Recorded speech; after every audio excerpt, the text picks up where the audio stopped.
एक शहर में चार साधु। एक शहर में चार साधु आए। एक साधु शहर के चौराहे पर जाकर बैठ गया। एक घंटा घर में जाकर बैठ गया।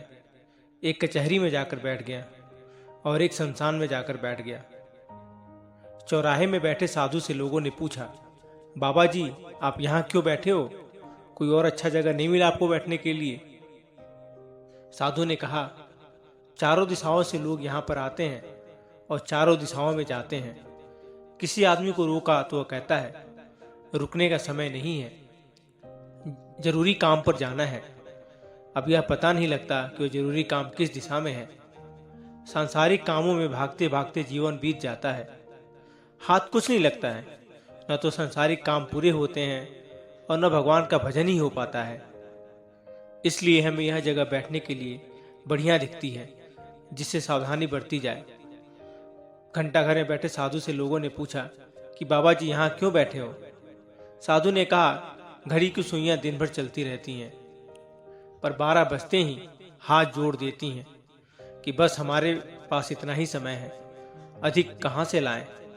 घंटा बजता है तो यह बताता है कि हमारी उम्र से 1 घंटा कम हो गया है।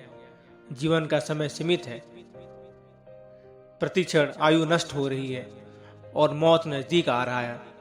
अतः सावधान होकर अपना समय भगवान के भजन में और दूसरे की सेवा में लगाना चाहिए। इसलिए साधु के बैठने के लिए यह जगह बहुत बढ़िया दिखती है, जिससे सावधानी बनी रहे।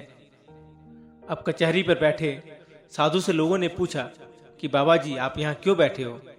साधु ने कहा, यहाँ दिन भर अपराधी आते जाते रहते हैं, पुलिस इनको डंडे मारती है। मनुष्य पाप तो अपनी मर्जी से करता है और उसे दंड भी उसी हिसाब से मिलता है। अगर वह पाप करे ही नहीं तो फिर दंड क्यों भोगना पड़े? इसलिए साधु के बैठने की यह जगह बढ़िया दिखती है, जिससे सावधानी बनी रहे। अब शमशान पर बैठे साधु से लोगों ने पूछा, बाबा जी आप यहाँ क्यों बैठे हो? साधु ने कहा, शहर में कोई आदमी हमेशा नहीं बना रहता है, सबको एक न एक दिन यहाँ आना ही पड़ता है। यहाँ आने के बाद फिर आदमी कहीं नहीं जाता, यहाँ आकर उसकी यात्रा समाप्त हो जाती है। कोई भी आदमी यहाँ आने के बाद बच नहीं सकता है।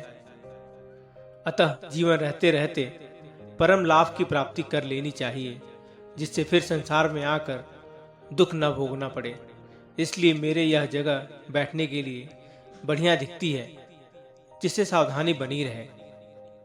दोस्तों, चारों साधु के हिसाब से वो जहाँ बैठे थे उनके हिसाब से वो जगह बहुत अच्छी थी। दोस्तों, आप कमेंट में जरूर बताइएगा कि आपके हिसाब से हमें बैठने के लिए वो कौन सी स्थान है जहाँ हमें बैठना चाहिए, जिससे हमें लाभ प्राप्ति हो। मिलता हूँ फिर अगली वीडियो में, तब तक के लिए राधे राधे।